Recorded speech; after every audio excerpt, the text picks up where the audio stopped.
അവൻ ദൈവാലയത്തിൽ ചെന്ന് ഉപദേശിക്കുമ്പോൾ മഹാപുരോഹിതന്മാരും ജനത്തിന്റെ മൂപ്പന്മാരും അവന്റെ അടുക്കൽ വന്ന്, നീ എന്ത് അധികാരം കൊണ്ട് ഇത് ചെയ്യുന്നു? ഈ അധികാരം നിനക്ക് തന്നത് ആർ എന്ന് ചോദിച്ചു. യേശുവിന്റെ അത്ഭുതങ്ങളും അടയാളങ്ങളും വീര്യപ്രവൃത്തികളും പലതും കണ്ടിട്ട് ആശ്ചര്യപ്പെട്ട വലിയൊരു കൂട്ടമുണ്ട്, വിശ്വസിച്ച വലിയൊരു കൂട്ടമുണ്ട്. എന്നാൽ വേറൊരു കൂട്ടം അത് സംശയത്തോടു കൂടി നോക്കിക്കാണുകയും ഇതിനൊക്കെയുള്ള അധികാരം ഇവൻ എവിടെ നിന്ന് കിട്ടി എന്നുള്ള ചോദ്യവുമായിട്ട് കടന്നു വരുന്ന ഒരു കൂട്ടത്തെ നമുക്കിവിടെ കാണുവാനായിട്ട് കഴിയും. ഇതിന്റെ പശ്ചാത്തലം നമ്മൾ പഠിക്കുമ്പോൾ യേശു അവിടെ കണ്ട ദേവാലയത്തിൽ ചെന്നിട്ട് ദേവാലയത്തിൽ വിൽക്കുന്നവരെയും കൊള്ളുന്നവരെയും എല്ലാം പുറത്താക്കി, പൊൻവാണിഭക്കാരെയും അവരുടെ മേശകളെയും പ്രാവുകളെ വിൽക്കുന്നവരുടെ പീഠങ്ങളെയും മറിച്ചു കളഞ്ഞു. ദേവാലയത്തിലേക്കുള്ള പ്രവേശനം കഴിഞ്ഞ് താൻ ചെന്നിട്ട് ദേവാലയത്തെ ഒന്ന് ശുദ്ധീകരിക്കുകയാണ്. താൻ അവിടേക്ക് ഒന്ന് കണ്ടിട്ട് അവിടെ നടക്കുന്ന പല പ്രവൃത്തികളും ദൈവാലയത്തിന് യോജിക്കാത്തതെന്ന് കണ്ടെടുത്ത് യേശു അവിടെ വിളിച്ചു പറയുന്ന ഒരു കാര്യമുണ്ട്. എന്റെ ആലയം പ്രാർത്ഥനാലയം എന്ന് വിളിക്കപ്പെടും, നിങ്ങളോ അതിനെ കള്ളന്മാരുടെ ഗുഹയാക്കി തീർത്തു. വേറൊരു ഭാഗത്ത് നിങ്ങൾ അതിനെ വാണിഭശാലയാക്കി തീർത്തു എന്ന് വായിക്കുന്നുണ്ട്. അപ്പോൾ കള്ളന്മാരുടെ ഗുഹ, വാണിഭശാല, അത് പ്രാർത്ഥനാലയം എന്ന് വിളിക്കപ്പെടണം. അത് സകല ജാതികൾക്കും പ്രാർത്ഥനാലയം എന്ന് വിളിക്കപ്പെടണം. പ്രാർത്ഥന ഉയരേണ്ട ദേവാലയത്തിൽ നടന്നുകൊണ്ടിരുന്നത് കച്ചവടങ്ങളാ, ബിസിനസ്സുകളാ. ആരെ വാണിഭശാലയാക്കിയിരിക്കുകയാണ്. ദൈവത്തിന്റെ മന്ദിരമാകുന്ന നമ്മുടെ ശരീരം, നാം അതിനെ ഏത് രീതിയിലാണ് ഉപയോഗിക്കുന്നത്? നിങ്ങളുടെ ശരീരങ്ങളെ കൊണ്ട് ദൈവത്തെ മഹത്വപ്പെടുത്തുകയും എന്ന് കൊരിന്ത്യ ലേഖനത്തിൽ പൗലോസ് പറയുമ്പോൾ, ഈ മന്ദിരമാകുന്ന ശരീരത്തെ പരിശുദ്ധാത്മാവ് നിങ്ങളിൽ വസിക്കുന്നുവെന്ന് നിങ്ങൾ അറിയുന്നില്ലയോ? ആ മന്ദിരത്തെ നാം പലതുകൊണ്ടും അശുദ്ധമാക്കുന്നു. പലതിനാലും ആ ആലയത്തെ ദൈവനാമ മഹത്വത്തിന് വേണ്ടി പ്രയോഗിക്കാതെ പല രീതിയിൽ നമുക്ക് തോന്നുന്നത് പോലെ, നമുക്കിഷ്ടമുള്ളതുപോലെ ഈ ആലയത്തെ നാം കച്ചവട മനോഭാവത്തോടെ, കള്ളന്മാരുടെ മനോഭാവത്തോടെ പലപ്പോഴും അത് ഉപയോഗിക്കുന്നത് കണ്ടിട്ട് യേശു ക്രിസ്തു ഇന്ന് രാത്രികാലം വിളിച്ചു പറയുകയാണ്, എന്റെ മന്ദിരം, എന്റെ ആലയം പ്രാർത്ഥനാലയം എന്ന് വിളിക്കപ്പെടണം. വിശുദ്ധിയുടെ പ്രമാണത്തിൽ അതിനെ കാക്കണം, വിശുദ്ധമായിരിക്കണം. എന്നാൽ നിങ്ങളോ അതിനെ കള്ളന്മാരുടെ ഗുഹയാക്കി കളഞ്ഞു. അവരെ അതെ വാണിഭശാലകളെ മറിച്ചു കളഞ്ഞു. ഇത് കണ്ടിട്ട് താഴോട്ട് നമ്മൾ വായിക്കുമ്പോൾ മറ്റുള്ള ജനമെല്ലാം ഇളകി, ജനമെല്ലാം ഹോശന്നായെന്ന് ആർക്കുന്നു. അപ്പോൾ തന്നെ പലരും അവന്റെ അടുക്കൽ വന്ന് സൗഖ്യം പ്രാപിക്കുന്നു. അതിന്റെ 15-ാമത്തെ വാക്യം 21-15 നമ്മൾ വായിക്കുമ്പോൾ, എന്നാൽ മഹാപുരോഹിതന്മാരും ശാസ്ത്രിമാരും അവൻ ചെയ്ത അത്ഭുതങ്ങളെയും ദാവീദ് പുത്രന് ഹോശന്ന എന്ന് ദൈവാലയത്തിൽ ആർക്കുന്ന ബാലന്മാരെയും കണ്ടിട്ട് നീരസപ്പെട്ടു. അവർക്ക് അവിടെ സന്തോഷം തോന്നുന്നില്ല, നീരസപ്പെട്ടു. പ്രമാണം അറിയാവുന്നവർ, ന്യായപ്രമാണം പഠിച്ചവർ, എല്ലാം വിശുദ്ധിയുടെ പ്രമാണത്തിൽ നിൽക്കേണ്ടവർ, അവരുടെ ഉത്തരവാദിത്വത്തിലാണ്, അവരുടെ ഗൈഡൻസിലാണ് ഇവിടെ ഇപ്പോൾ ഇത് വാണിഭശാലയാക്കി മാറ്റിയിരിക്കുന്നത്, കച്ചവടശാലയാക്കി മാറ്റിയിരിക്കുന്നത്.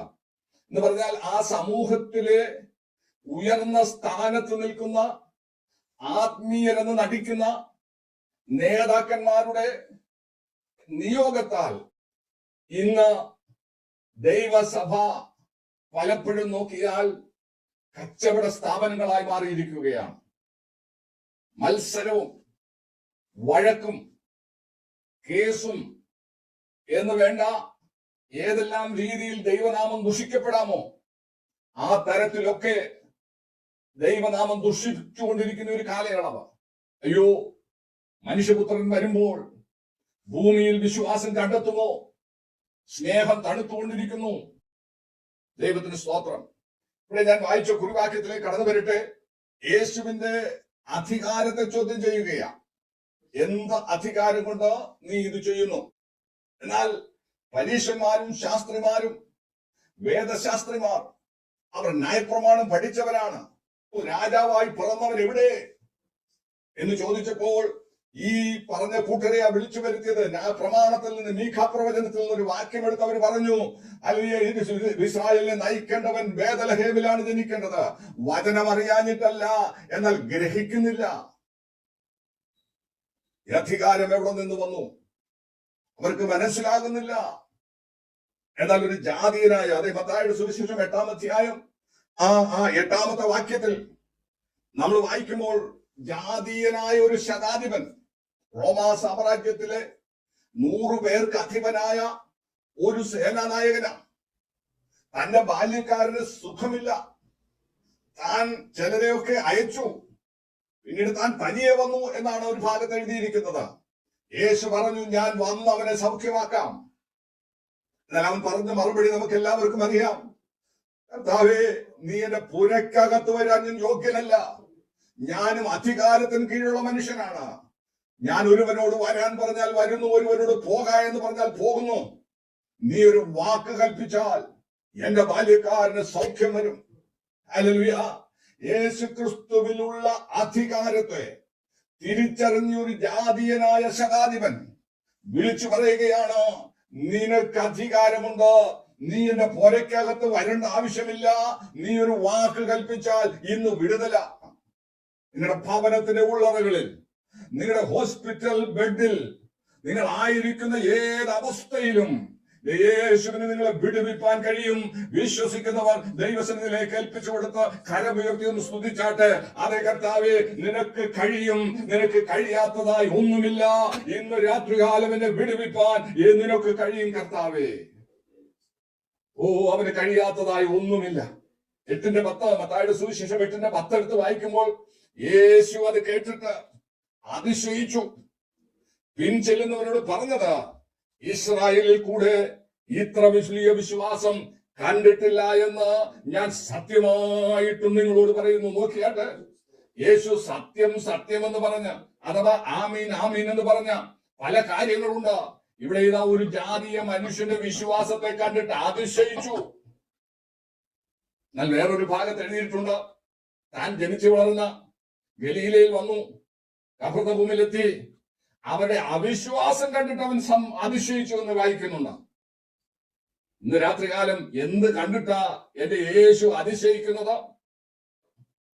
നമ്മുടെയൊക്കെ വിശ്വാസം കണ്ടിട്ടാണോ അതോ അവിശ്വാസം കണ്ടിട്ടാണോ കർത്താവ് അതിശയിക്കുന്നത്? അബ്രഹാം ചെയ്തതുപോലെ റോമർ 4:20 വായിക്കുന്നു, അതേ സാറായുടെ നിർജീവത്വം ഗ്രഹിച്ചു, തന്റെ നിർജീവത്വം ഗ്രഹിച്ചു, എങ്കിലും അവിശ്വാസത്താൽ സംശയിക്കാതെ വിശ്വാസത്തിൽ ബലപ്പെട്ട ദൈവത്തിന് മഹത്വം കൊടുത്തുകൊണ്ടിരുന്നു. ഓ ഹല്ലേലൂയ. ദൈവത്തിന് മഹത്വം കൊടുക്കുന്ന ദൈവ പൈതലേ, അവന്റെ അധികാരത്തിൽ വിശ്വസിക്കുന്ന ദൈവ പൈതലേ, അവന്റെ അതേ ആളത്വത്തിൽ വിശ്വസിക്കുന്ന ദൈവ പൈതലേ, അവന്റെ ഹല്ലേലൂയ ആ വിടുതലിന്റെ ശക്തിയിൽ വിശ്വസിക്കുന്ന ദൈവ പൈതലേ, രാത്രികാലം നിങ്ങളുടെ ജീവിതത്തിൽ ഒരു വിടുതൽ കർത്താവിന്റെ ശക്തിയാൽ വ്യാപരിക്കുകയാണ്. ദൈവത്തിന് സ്തോത്രം. ഇവിടെ ഈ ആളുകൾ കടന്നു വന്ന് യേശുക്രിസ്തുവിനെ പരീക്ഷിക്കേണ്ടതിനാണ് പലപ്പോഴും ശാസ്ത്രിമാരും പരീശന്മാരും ക്വസ്റ്റ്യൻ ചോദിക്കുന്നത്. നമുക്കറിയാം, വ്യഭിചാരത്തിൽ പിടിക്കപ്പെട്ട സ്ത്രീയെ യേശുവിന്റെ അടുക്കൽ കൊണ്ടുവന്ന് നിർത്തി. വാക്യമൊന്നും എടുത്ത് വായിക്കുന്നില്ല, നമുക്കറിയാവുന്ന കാര്യമാണ്.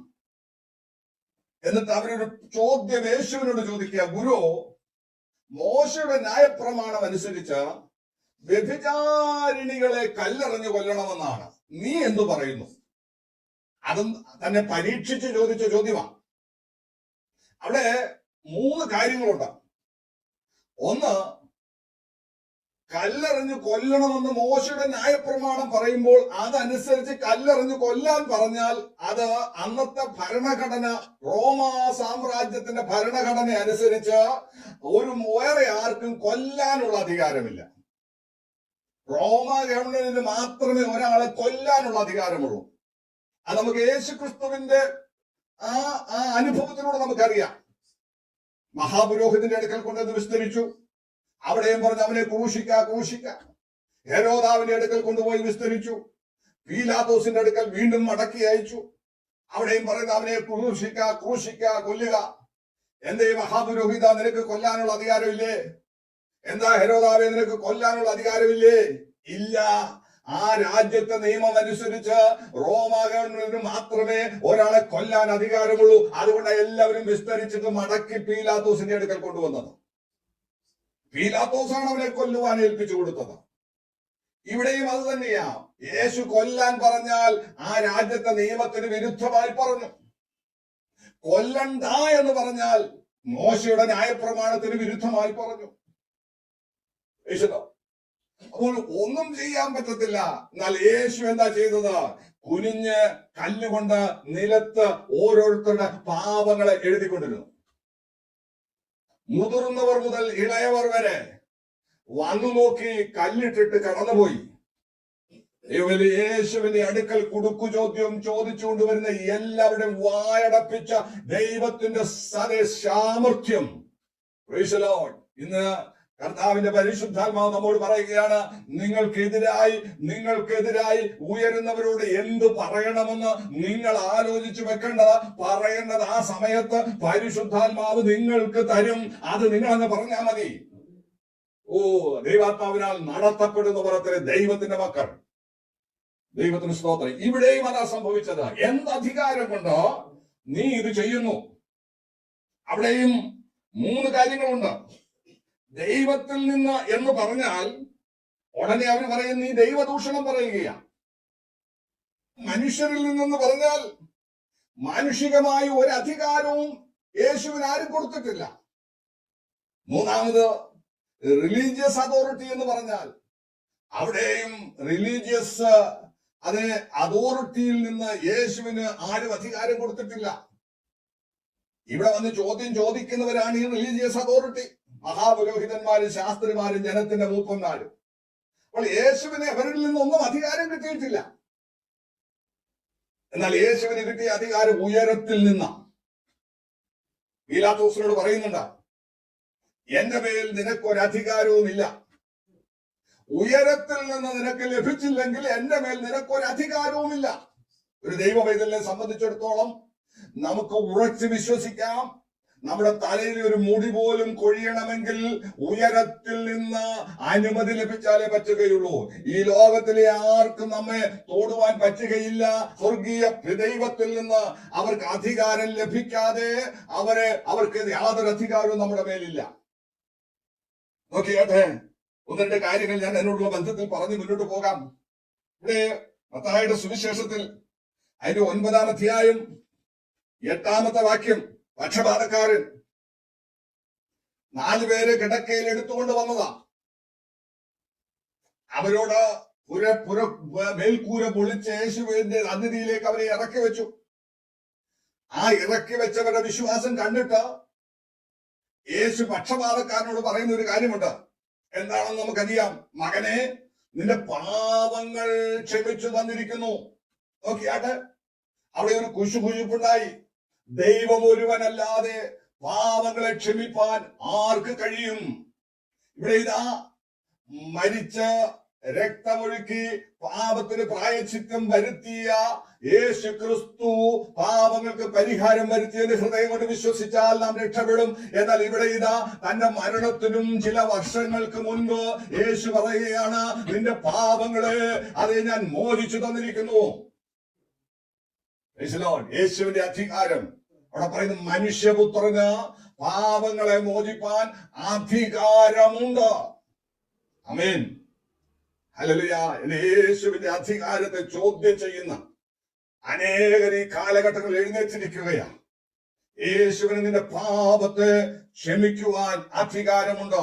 ഇത് കാൽവരി മരണത്തിന് മുൻപുണ്ടായ കാര്യമാണ്. ഹല്ലേലൂയ, ദൈവത്തിന് സ്തോത്രം. മത്തായിയുടെ സുവിശേഷം 10-ാം അധ്യായത്തിലേക്ക് കടന്നു വരുമ്പോൾ വീണ്ടും ഒരു അനുഗ്രഹിക്കപ്പെട്ട വചനം അവിടെയുണ്ട്. തന്റെ 12 ശിഷ്യന്മാരെ താൻ അരികെ വിളിച്ചു. എന്നിട്ട് അവർക്ക് ചില അധികാരങ്ങൾ കൊടുക്കുകയാണ്. അതിന്റെ 1-ാം വാക്യം ഇങ്ങനെ വായിക്കാം. അനന്തരം അവൻ തന്റെ 12 ശിഷ്യന്മാരെയും അടുക്കൽ വിളിച്ചു.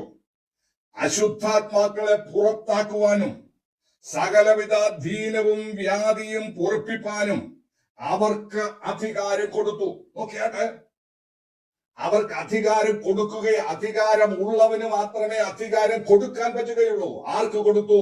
തന്റെ 12 ശിഷ്യന്മാരെ അരികെ വിളിച്ചിട്ട് അശുദ്ധാത്മാക്കളെ പുറത്താക്കുവാൻ. യേശു തേജസ്കരിക്കപ്പെട്ടിട്ടില്ല. യേശുവിന്റെ ക്രൂശ് മരണം നടന്നിട്ടില്ല. യേശു മനുഷ്യപുത്രനായി നമ്മുടെ ഇടയിൽ പാർക്കുമ്പോൾ തന്നെ അവൻ അധികാരമുള്ളവനായിട്ടാണ് സംസാരിക്കുന്നത്, അധികാരമുള്ളവനായിട്ടാണ് പ്രവർത്തിക്കുന്നത്. ഇതാ ആ അധികാരം തന്റെ ശിഷ്യന്മാർക്ക് കൈമാറുകയാണ്. അത് എന്തിനു വേണ്ടി? അശുദ്ധാത്മാക്കളെ പുറത്താക്കുവാൻ. സകലവിധ വ്യാധിയും ദീനവും സൗഖ്യമാക്കുവാൻ അവർക്ക് അധികാരം കൊടുത്തു. യേശുവിന്റെ നാമത്തിൽ വിശ്വസിക്കുന്ന ദൈവവൈതലേ, ഉയർത്തെഴുന്നേറ്റ് സ്വർഗത്തിൽ പിതാവിന്റെ വലത്ത് ഭാഗത്തിരിക്കുന്ന യേശു ക്രിസ്തു ഇന്നലെയും ഇന്നും എന്നേക്കും അനന്യനാണ്. അവന്റെ ശക്തി ചോർന്നു പോയിട്ടില്ല. ആ നാമത്തിൽ ദൈവദാസന്മാർ, ദൈവമക്കൾ ആജ്ഞാപിക്കുമ്പോൾ, കൽപ്പിക്കുമ്പോൾ അവിടെ വിടുതൽ വ്യാപരിക്കുകയാണ്. ഹല്ലേലൂയ. പാമ്പുകളെയും തേളുകളെയും ദുഷ്ടന്റെ സകല ബലത്തെയും തകർത്ത് കളയുവാൻ, ചവിട്ടിക്കളയുവാനുള്ള അധികാരം. ഓ ഹല്ലേലൂയ. ദൈവ മക്കളുടെ മേൽ ദൈവം തന്നിരിക്കുകയാണ്. എന്ത് അധികാരം കൊണ്ട് നീ ഇത് ചെയ്യുന്നു? ഓ, അധികാരമുള്ളവനെ മനസ്സിലാക്കാത്തത് കൊണ്ടാണ് ഇവർ ഈ ചോദ്യം ചോദിച്ചത്. ഇന്ന് രാത്രികാലം ഈ വചനം കേൾക്കുന്ന ദൈവവേദിലെ ഞാനും നിങ്ങളൊന്ന് മനസ്സിലാക്കണം. ഞാനും നിങ്ങളും ആരാധിക്കുന്ന യേശു ആരാണ്? അവൻ സകല അധികാരവുമുള്ളവനാണ്. ഉയർത്തെഴുന്നേറ്റ യേശു ക്രിസ്തു സുവിശേഷത്തിൽ വായിക്കുന്ന 28-ാം അധ്യായം 16-ാമത്തെ വാക്യം ഇങ്ങനെ പറയുന്നു: സ്വർഗത്തിലും ഭൂമിയിലും സകല അധികാരവും എനിക്ക് നൽകപ്പെട്ടിരിക്കുന്നു. വെളിപ്പാട് 1-ൽ വായിക്കുന്നു, അതേ, മരണത്തിന്റെയും പാതാളത്തിന്റെയും താക്കോൽ എന്റെ കൈവശം തന്നിരിക്കുന്നു. ഓ ഹല്ലേലൂയ. ഞാനും നിങ്ങളും ആരാധിക്കുന്ന, പ്രാർത്ഥിക്കുന്ന, സ്തുതിക്ക് യോഗ്യനായ, ആരാധനയ്ക്ക് യോഗ്യനായ, സകല മഹത്വത്തിനും പുകഴ്ചയ്ക്കും യോഗ്യനായ യേശു ക്രിസ്തു സകല അധികാരവും പ്രാപിച്ചവനാണ്. അവന് സകലതും കഴിയും കേട്ടോ. ശിഷ്യന്മാർ ഒരിക്കൽ പറഞ്ഞു, യോ, ഇവൻ എങ്ങനെയുള്ളവൻ? കാറ്റും കടലും കൂടെ ഇവനെ അനുസരിക്കുന്നു. ഹല്ലേലൂയ. കണ്ടു വലിച്ചു കുഴഞ്ഞ, മുങ്ങിച്ചാകുമോ, പട്ടുപോകുമോ, നശിച്ചു പോകുമോ എന്ന് ഭയപ്പെട്ടിരിക്കുന്ന ശിഷ്യന്മാരുടെ അടുക്കൽ വന്ന് കാറ്റിനെയും കടലിനെയും ശാസിച്ച അവരേത് തുറമുഖത്തെത്തണമോ, ഏത് കരക്കെത്തണമോ, എവിടേക്കാണ് അവരെ അയച്ചത്, അവിടെ എത്തിച്ച ദൈവ സാന്നിധ്യമാണ് ഇന്ന് രാത്രികാലം നമ്മോട് കൂടെയുള്ളത്. ദൈവവേദിലെ നിന്നെ പറഞ്ഞു വിട്ട സ്ഥാനത്ത് എത്തിക്കുവാൻ അവൻ വിശ്വസ്തനാണ്. വഴിയിൽ വെച്ച് തകർത്ത് കളയുവാൻ പിശാച് അവന്റെ സകല തന്ത്രങ്ങളും എടുത്ത് ശ്രമിച്ചാലും യേശുവിന്റെ സാന്നിധ്യം അതിനെ കീഴടക്കും, അതിനെ ജയിക്കുവാൻ കൃപ തരും. ദൈവത്തിന് സ്തോത്രം. ആമീൻ. ഹല്ലേലൂയ. മത്തായി 16:19 യേശു ക്രിസ്തു പത്രോസിനോട് പറഞ്ഞ ഒരു കാര്യമുണ്ട്. പത്രോസിനോട് ചോദിച്ചു, ശിഷ്യന്മാരോട് എല്ലാവരോടും ചോദിച്ചതാണ്, ആര് ജനം എന്നെ കുറിച്ച് എന്ത് പറയുന്നു? എന്നിട്ട് ലാസ്റ്റ് ചോദിച്ചു, നിങ്ങൾ എന്നെ കുറിച്ച് എന്ത് പറയുന്നു? പത്രോസ് പറഞ്ഞു, നീ അത്യുന്നതനായ ദൈവത്തിന്റെ പുത്രനായ ക്രിസ്തുവാണ്. ഉടനെ യേശു പറഞ്ഞു, പറയോനായ ശിമോനെ, ജഡരക്തങ്ങളല്ല, സ്വർഗ്ഗസ്ഥനായ എന്റെ പിതാവത്രേ നിനക്ക് വെളിപ്പെടുത്തി തന്നത്. അത് കഴിഞ്ഞ് താഴോട്ട് 19-ാം വാക്യത്തിൽ വായിക്കുന്നു, സ്വർഗരാജ്യത്തിന്റെ താക്കോൽ ഞാൻ നിനക്ക് തരികയാ. താക്കോൽ എന്ന് പറഞ്ഞാൽ അധികാരത്തെ കാണിക്കുന്നതാ. നീ ഭൂമിയിൽ കെട്ടുന്നത് സ്വർഗത്തിൽ കെട്ടപ്പെട്ടിരിക്കും, നീ ഭൂമിയിൽ അഴിക്കുന്നത് സ്വർഗത്തിൽ അഴിഞ്ഞിരിക്കും. ഇസ്ലാം. അത് കഴിഞ്ഞ് 18-ാം അധ്യായത്തിലേക്ക് കടന്നു വരുമ്പോൾ 18:18 അവിടെ തന്റെ ജനത്തോട്, ശിഷ്യന്മാരോട് മൊത്തമായി പറയുന്ന വാക്യമാണ്. 18 വായിക്കുന്നു, സ്വർഗരാജ്യത്തിന്റെ താക്കോൽ ഞാൻ നിങ്ങൾക്ക് തരുന്നു. പത്രോസിനോട് പറഞ്ഞു, നിനക്ക് തരുന്നു എന്ന് പറഞ്ഞു. നിങ്ങൾ വാക്യം എടുത്ത് നോക്കണമേ. മത്തായി 18:18 പറയുന്നത് സ്വർഗരാജ്യത്തിന്റെ താക്കോൽ പത്രോസിന്റെ കൈവശം മാത്രമല്ല, നിങ്ങൾക്ക് തരുന്നു. നിങ്ങൾ ഭൂമിയിൽ കെട്ടുന്നത് സ്വർഗത്തിൽ കെട്ടപ്പെട്ടിരിക്കും, നിങ്ങൾ ഭൂമിയിൽ അഴിക്കുന്നത് സ്വർഗത്തിലും അഴിഞ്ഞിരിക്കും. എത്ര പേര് ഇത് വിശ്വസിക്കുന്നു? ദൈവവേദിയിൽ നിന്റെ പേരൊരു അധികാരം ദൈവം തന്നിരിക്കുകയാണ്. നീ കെട്ടിയാൽ കെട്ടിയതാ, നീ അഴിച്ചാൽ അഴിച്ചതാ. Praise the lord. ഹല്ലേലൂയ. ബന്ധനങ്ങളെ അഴിക്കുവാനുള്ള അധികാരം, ദുഷ്ടനായവൻ കെട്ടിവെച്ചിരിക്കുന്ന ബന്ധനങ്ങളെ വഴി മുടക്കി അതേ കല്ലുകൾ വെച്ച് അടച്ചു വെച്ചിരിക്കുന്ന താമ്രവാതിലുകളെ ഇന്ന് രാത്രികാലം പൊളിച്ചു കളയുവാൻ ദുർഗത്തിലെ ദൈവം നിന്റെ മേൽ അധികാരം തന്നിരിക്കുകയാ. നീ കൽപ്പിക്കുമ്പോൾ അവിടെ വിടുതൽ നടക്കുക യേശുവിന്റെ നാമത്തിൽ. ആമേൻ, ഹല്ലേലൂയ. ആ ദൈവശക്തിയുടെ വ്യാപാരം ഇന്ന് രാത്രികാലം അനുഭവിച്ചറിയുന്ന ദൈവമക്കൾക്കായി ഞാൻ ദൈവത്തെ സ്തുതിക്കുകയാണ്. Price the Lord. ആരോട് വരട്ടെ, എന്ത് അധികാരം കൊണ്ട് നീ ഇത് ചെയ്യുന്നു എന്ന് ഇവര് ചോദിച്ചു. യേശു അവരോട് ചോദിച്ചതിന് അവരുത്തരം കൊടുത്തില്ല. യേശു ഒരു മറു ചോദ്യമാ ചോദിച്ചത്. യോഹന്നാന്റെ സ്നാനം സ്വർഗത്തിൽ നിന്നോ അതെ മനുഷ്യരിൽ നിന്നോ? Price the Lord. ദൈവത്തിന് സ്തോത്രം. അതിന് നിങ്ങൾ ഉത്തരം പറഞ്ഞാൽ ഞാൻ എന്ത് അധികാരം കൊണ്ട് ഇത് ചെയ്യുന്നുവെന്ന് ഞാനും പറയാം. അപ്പോൾ അവര് ആകെ കൺഫ്യൂഷനിലായി. അവർ പറഞ്ഞു, സ്വർഗത്തിൽ നിന്ന് പറഞ്ഞാൽ നിങ്ങൾ എന്തുകൊണ്ട് അവനെ വിശ്വസിച്ചില്ല?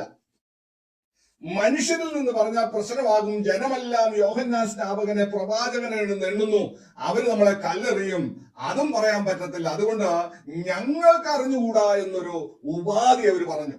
ഞങ്ങൾക്ക് അറിഞ്ഞുകൂടാ. യേശുവും പറഞ്ഞു, ഞാനും പറയുന്നില്ല, പക്ഷെ ഞാനൊരു ഉപമ പറയാം, ഒരു കഥ പറയാൻ നിങ്ങളോട്. അതിന് മറുപടിയായിട്ട് യേശു ഒരു കഥയാ പറഞ്ഞത്, ഒരു ഉപമ പറഞ്ഞു. ആ ഉപമ ഇതാണ്, പാരബിൾ ഓഫ് ടു സൺസ്. രണ്ട് മക്കളെ കുറിച്ചുള്ള ഒരു ഉപമ. വേറൊരു ഭാഗത്തുണ്ട് മുടിയൻ പുത്രന്റെയും ജ്യേഷ്ഠന്റെയും ഒരപ്പന്റെ വീട്ടിലെ രണ്ട് മക്കള്. എന്നാൽ ഇവിടെ പറയുന്ന ഉപമ മത്തായിയുടെ സുവിശേഷത്തിൽ മാത്രമേ ഉള്ളൂ. വേറെ ഒരു സുവിശേഷത്തിലും ഈ രണ്ട് മക്കളുടെ കാര്യം, അപ്പന്റെയും കാര്യം പറഞ്ഞിട്ടില്ല. ഇവിടുത്തെ ആ ഭാഗം നമ്മൾ എടുത്ത് വായിക്കുമ്പോൾ അവിടെ അത് 28-ാമത്തെ വാക്യം മുതലാണ്. അവിടെ വായിക്കുന്നു, ഒരു മനുഷ്യന് 2 പുത്രന്മാരുണ്ടായിരുന്നു. അവൻ ഒന്നാമത്തിന്റെ അടുക്കൽ ചെന്ന്, മകനെ, ഇന്ന് എന്റെ മുന്തിരിത്തോട്ടത്തിലേക്ക് പോയി വേല ചെയ്യുക എന്ന് പറഞ്ഞു. എനിക്ക് മനസ്സില്ല എന്ന് അവൻ ഉത്തരം പറഞ്ഞു. എങ്കിലും പിന്നത്തെ ഇതിൽ അനുതപിച്ച് അവൻ പോയി. രണ്ടാമത്തെ അടുക്കൽ ചെന്ന് ഇതേപോലെ തന്നെ അവൻ പറഞ്ഞപ്പോൾ, ഞാൻ പോകാം അപ്പാ എന്ന് അവൻ ഉത്തരം പറഞ്ഞു. പോയില്ല താനും. ഇവരിൽ ഈ 2 പേരിൽ ആരാകുന്നു അപ്പന്റെ ഇഷ്ടം ചെയ്തത്? ഒന്നാമത്തവനെന്ന് അവർ മറുപടി പറഞ്ഞു. പരീശന്മാരോട് യേശു പലപ്പോഴും ഇടപെടുന്നത് ഇതുപോലുള്ള ഉപമയിലൂടെയാണ്. ഈ വചനം കേൾക്കുന്നവരോടാ ഈ ചോദ്യം. യേശു ഇന്ന് ഈ വചനം കേൾക്കുന്നവരോടാ ചോദിക്കുന്നത്. 2 മക്കളുടെ സ്വഭാവം. ആക്ച്വലി 2 പേരും ചെയ്തത് ശരിയായില്ല. ഒന്നാമത്തവൻ പോകത്തില്ലെന്ന് തീർത്തു പറഞ്ഞു. അത് അപ്പന് വിഷമം ഉണ്ടാക്കി കാണും. രണ്ടാമത്തവൻ പോകാമെന്ന് പറഞ്ഞിട്ട് പോയില്ല, അതും വിഷമം ഉണ്ടാക്കി കാണും. നമ്മളിൽ പലരും ദൈവവചനം കേൾക്കുന്നുണ്ട്, ഹൃദയത്തിൽ ക്രിയ ചെയ്യുന്നുണ്ട്, തീരുമാനങ്ങൾ എടുക്കുന്നുണ്ട്, രണ്ടാമത്തെ മകനെ പോലെ. പക്ഷെ പിന്നത്തേതിൽ നാം അനുസരിക്കുന്നില്ല. ഹല്ലേലൂയ. ഇന്ന് രാത്രികാലം ഈ വചനത്തിന്റെ മുൻപിൽ ദൈവത്തിന്റെ പരിശുദ്ധാത്മാവ് നിങ്ങളുടെ ഹൃദയത്തിന്റെ ആഴങ്ങളിൽ ക്രിയ ചെയ്യുന്നുണ്ടെങ്കിൽ ദൈവവൈതലേ, അത് അനുസരിക്കുന്നവരാണ് അനുഗ്രഹം പ്രാപിക്കുന്നത്. ഇവിടെ വായിച്ച ഭാഗത്തിൽ പോകാമപ്പ എന്ന് പറയുന്ന ആ ഭാഗം ഗ്രീക്കില് കയറി എന്ന ഈ ഗ്രീക്ക് പദമാണ് ഉപയോഗിക്കുന്നത്. കയറി എന്ന് പറഞ്ഞാൽ അതിന്റെ അർത്ഥം അതേ കർത്താവേ എന്നുള്ള അർത്ഥമാണ് മലയാളത്തിൽ. എന്നാൽ മത്തായിയുടെ സുവിശേഷം 7-ാം അധ്യായം 21-ാം വാക്യം നമ്മൾ വായിക്കുമ്പോൾ ഇതേ കയറി എന്നുള്ള ആ ഗ്രീക്ക് പദമാണ് അവിടെയും ഉപയോഗിക്കുന്നത്. എന്നോട് കർത്താവേ കർത്താവേ എന്ന് പറയുന്ന ഏവനുമല്ല, സ്വർഗസ്ഥനായ എന്റെ പിതാവിന്റെ ഇഷ്ടമനുസരിച്ച് ചെയ്യുന്നവർ അവരാണ് സ്വർഗരാജ്യത്തിൽ പ്രവേശിക്കുക. കർത്താവിന്റെ വരവ് ഏറ്റവും അടുത്തിരിക്കുക കേട്ടോ. ഇനി വലിയ താമസമൊന്നുമില്ല. യുദ്ധങ്ങളും യുദ്ധശ്രുതികളും മഹാവ്യാധികളും ആകാശത്തിൽ ലക്ഷ്യങ്ങളും സമുദ്രത്തിന്റെ ഓളങ്ങളും തിരമാലകളും എല്ലാം അന്ത്യലക്ഷണമായി പറഞ്ഞതെല്ലാം നടന്നുകൊണ്ടിരിക്കുകയാ. ജാതി ജാതിയോടും രാജ്യം രാജ്യത്തോടും പോരാടിക്കൊണ്ടിരിക്കുകയാ. ക്ഷാമവും ഭൂകമ്പവും ഉണ്ടായിക്കൊണ്ടിരിക്കുകയാ. ഇതൊക്കെ കർത്താവിന്റെ വരവിന്റെ ലക്ഷണമാണെങ്കിൽ എന്റെ കർത്താവ് ഏറ്റവും വേഗം വരും, ആകാശമേഘങ്ങളിൽ അവൻ വരാറായി. അവരോടുകൂടെ എടുത്തുകൊള്ളപ്പെടണമെന്നുണ്ടെങ്കിൽ കർത്താവെ കർത്താവെ എന്ന് വിളിക്കുക മാത്രമല്ല, അവന്റെ ഇഷ്ടം ഇന്നതെന്ന് തിരിച്ചറിഞ്ഞ് മനസ്സ് പുതുക്കി രൂപാന്തരപ്പെടുത്തി അതനുസരിച്ച് ജീവിപ്പാൻ ഇന്ന് രാത്രികാലം ഒരു തീരുമാനമെടുക്കണം. വിശ്വാസം പ്രവൃത്തിയിലൂടെ തെളിയിക്കണമെന്ന് പഠിപ്പിക്കുന്ന ഒരു പുസ്തകമാണ് യാക്കോബിന്റെ ലേഖനം. യാക്കോബിന്റെ ലേഖനം 2-ാം അധ്യായം 2:20 മുതലുള്ള വാക്യങ്ങൾ നാം വായിക്കുമ്പോൾ അവിടെ എഴുതിയിരിക്കുന്നത്, വ്യർത്ഥ മനുഷ്യ, പ്രവൃത്തിയില്ലാത്ത വിശ്വാസം നിഷ്ഫലമെന്ന് ഗ്രഹിപ്പാൻ നിനക്ക് മനസ്സുണ്ടോ? ഒരു ചോദ്യമാ. പോകത്തില്ല എന്ന് പറഞ്ഞെങ്കിൽ പിന്നത്തേതിൽ അനുദപിച്ച് മാനസാന്തരപ്പെട്ട് പോയി. ഒരുത്തൻ പോകാമെന്ന് പറഞ്ഞിട്ട് ഒരിക്കലും പോയില്ല. പറച്ചിലല്ല ദൈവവേദിലെ ദൈവത്തിന് വേണ്ടത്, നിന്റെ പ്രവൃത്തിയാ വേണ്ടത്. നമ്മെ തന്നെ ഒന്ന് എക്സാമിൻ ചെയ്യുന്നത് നല്ലതാണ്. വിശ്വാസം ഉണ്ടെന്ന് പറയുകയും അതനുസരിച്ച് നമ്മുടെ ജീവിതത്തിൽ പ്രവൃത്തിയില്ലാതിരിക്കുകയും ചെയ്യുന്നുവെങ്കിൽ, ഇവിടെ വായിച്ചു, ആത്മാവില്ലാത്ത ശരീരം നിർജീവമായിരിക്കുന്നത് പോലെ പ്രവൃത്തിയില്ലാത്ത വിശ്വാസം നിർജീവമത്രേ. അപ്പ എന്ന് വിളിച്ചിട്ട് പോകാതിരിക്കുകയാണ്. പോകാമെന്ന് പറഞ്ഞിട്ട് പോകത്തില്ല. ഒരുത്തൻ പോകത്തില്ലെന്ന് പറഞ്ഞിട്ട് മാനസാന്തരപ്പെട്ട് പിന്നത്തേതിൽ പശ്ചാത്തപിച്ച് പോകുക. അപ്പനല്ലയോ പറഞ്ഞത്, എങ്ങനെ പോകാതിരിക്കാൻ പറ്റും? ഞാൻ പോകുക എന്ന് പറഞ്ഞു പോയി. അവൻ നീതീകരിക്കപ്പെട്ടു. ദൈവത്തിന് സ്തോത്രം. ഞാൻ മത്തായിയുടെ സുവിശേഷത്തിലേക്ക് തന്നെ മടങ്ങി വരട്ടെ. എന്റെ 21-ാം അധ്യായത്തിലേക്ക് കടന്നു വരട്ടെ. അവിടെ അപ്പ ഞാൻ പോകാമെന്ന് പറഞ്ഞിട്ട് പോയില്ല. ആരോടായി പറയുന്നതെന്ന് അറിയാമോ? യേശുവിനെ ചോദ്യം ചെയ്യാൻ വന്ന പരീശന്മാരും ശാസ്ത്രിമാരും മഹാപുരോഹിതന്മാരും ജനത്തിന്റെ മൂപ്പന്മാരും. അവരെ കേട്ടു, അവർ പഠിച്ചു, അവരറിഞ്ഞു, പക്ഷെ എന്ത് ചെയ്തില്ല? അനുസരിച്ചില്ല. പിന്നത്തേതിൽ മാനസാന്തരപ്പെട്ടില്ല. ദൈവം ആഗ്രഹിക്കുന്നു, ഇപ്പോൾ എല്ലായിടത്തും എല്ലാവരും മാനസാന്തരപ്പെടണമെന്ന് ദൈവം ആഗ്രഹിക്കുന്നു. ഇതുവരെ കഴിഞ്ഞിട്ടില്ലെങ്കിൽ ഇതാണ് സുപ്രസാദ കാലം, ഇതാണ് രക്ഷാ ദിവസം. ഇന്ന് നിങ്ങൾ അവന്റെ ശബ്ദം കേൾക്കുന്നുവെങ്കിൽ നിങ്ങളുടെ ഹൃദയങ്ങളെ കഠിനമാക്കരുത്. ദൈവകൽപ്പനയ്ക്ക്, ദൈവവചനത്തിന് അനുസരിച്ച് ജീവിപ്പാൻ ഏൽപ്പിച്ചു കൊടുക്കണം. ഇവിടെ പരീശന്മാരും ശാസ്ത്രിമാരും എല്ലാം അറിഞ്ഞിട്ടും വിളി കേട്ടിട്ടും വചനം ഗ്രഹിച്ചിട്ടും അനുസരിച്ചില്ല. എന്നാൽ ഇവിടെ ഇതാ ഒരു മകൻ പോകത്തില്ല എന്ന് പറഞ്ഞിട്ട് പിന്നത്തേതിൽ അനുദപിച്ച് അപ്പൻ പറഞ്ഞതിലേക്ക് കടന്നുപോയി. അടുത്ത വാക്യം, ഇവനിൽ ആറാകുന്നു അപ്പന്റെ ഇഷ്ടം ചെയ്തത് ഒന്നാമത്തവനെന്ന് അവർ പറഞ്ഞു. യേശു അവരോട്, ചുങ്കക്കാരും വേശ്യമാരും നിങ്ങൾക്ക് മുൻപായി ദൈവരാജ്യത്തിൽ കടക്കുന്നു എന്ന് ഞാൻ സത്യമായിട്ട് നിങ്ങളോട് പറയുന്നു. യോഹന്നാൻ നീതിമാർഗം ഉപദേശിച്ചുകൊണ്ട് നിങ്ങളുടെ അടുക്കൽ വന്നു, നിങ്ങൾ അവനെ വിശ്വസിച്ചില്ല. എന്നാൽ ചുങ്കക്കാരും വേശ്യമാരും അവനെ വിശ്വസിച്ചു. അത് കണ്ടിട്ടും നിങ്ങൾക്ക് അവനെ വിശ്വസിപ്പാൻ തക്കവണ്ണം പിന്നത്തേതിൽ അനുദപിച്ചില്ല. ഓ, എത്ര ഹല്ലേലൂയ, ഭയാനകമായ ഒരു അനുഭവമാണ്. മാനസാന്തരത്തിന് അവസരം ലഭിച്ചിട്ടും പിന്മാറ്റത്തിലേക്ക് കടന്നുപോയ ദൈവവൈതലേ, ഈ ദിവസങ്ങളിൽ ഒരു മടങ്ങി വരവ് ദൈവം നിങ്ങളെ കുറിച്ച് ആഗ്രഹിക്കുകയാണ്. ഹൃദയനുറുക്കത്തോടെ, അനുതാപത്തോടെ, കണ്ണുനീരോടെ. കഴിഞ്ഞ കാലങ്ങളിൽ നമുക്ക് കഴിയാതെ പോയ പലതും ഇനിയും ചെയ്യുവാൻ ദൈവം നമുക്ക് അവസരം തരികയാ. ഇന്ന് രാത്രികാലം ഒരു അനുതാപത്തിന്റെ, കണ്ണുനീരിന്റെ, പശ്ചാത്താപത്തിന്റെ, മനസ്താപത്തിന്റെ അനുഭവത്തോടെ കടന്നു വന്ന് ദൈവസന്നിധിയിലേക്ക് ഏൽപ്പിച്ചു കൊടുക്കുന്നുവെങ്കിൽ നിങ്ങളെയും അവൻ സ്വീകരിപ്പാൻ തയ്യാറാണ്. ഓ ഹല്ലേലൂയ, സമയം ഇതുവരെ കഴിഞ്ഞിട്ടില്ല. മൂക്കിലെ ശ്വാസം എന്ന് തീരുന്നുവോ അന്ന് നമ്മുടെ അവസരം തീരുകയാ. എന്ന് പറഞ്ഞാൽ ലോകത്തിൽ നിന്ന് മാറ്റപ്പെട്ട് കഴിഞ്ഞാൽ പിന്നൊരു വിടുതലില്ല, ഒരു ബസ്പുർക്കാനേമില്ല, ഒരു പ്രാർത്ഥനയും ഫലിക്കത്തില്ല. യേശു പറഞ്ഞ കഥയിലെ ധനവാൻ മരിച്ച് യാതനാ സ്ഥലത്ത് ചെന്ന് അവിടെ കിടന്ന് പ്രാർത്ഥിച്ചിട്ട് അവന്റെ പ്രാർത്ഥനയ്ക്ക് മറുപടി കൊടുത്തില്ല. അവനോട് പറഞ്ഞു, മോശയും പ്രമാണങ്ങളും പ്രവാചകന്മാരും പുസ്തകവും ഉണ്ട്, അതനുസരിക്കാത്തവൻ മരിച്ചവരിൽ ഒരുത്തരും എഴുന്നേറ്റ് എന്ന് പറഞ്ഞാലും വിശ്വസിക്കത്തില്ല. ഹൃദയം കഠിനപ്പെടുത്തിയിരിക്കുക. ദൈവമേ, ഹൃദയം കഠിനമാക്കരുത്. ഇന്ന് നിങ്ങൾ അവന്റെ ശബ്ദം കേൾക്കുന്നുവെങ്കിൽ മരുഭൂമിയിലെ മാറായ എപ്പോഴും നിങ്ങളുടെ ഹൃദയങ്ങളെ കഠിനമാക്കരുത്. ഒരു സമർപ്പണത്തിലേക്ക് ഏൽപ്പിച്ചു കൊടുക്കാം. ഈ വചനങ്ങളാൽ ദൈവം നമ്മെ അനുഗ്രഹിക്കുമാറാകട്ടെ.